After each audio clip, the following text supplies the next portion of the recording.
Hi, it's HardReset and today I'll show you how to fix phone heating while charging on ULEFONE Armor X12.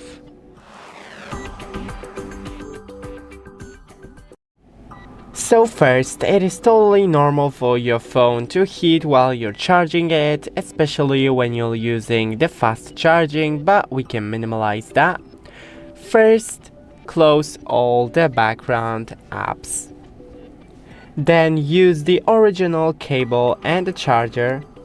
Charge in a cool and ventilated area and don't use your phone while you're charging it. Just leave it on a nightstand and let it charge properly. Thanks for watching, don't forget to leave a like and see you in the next one.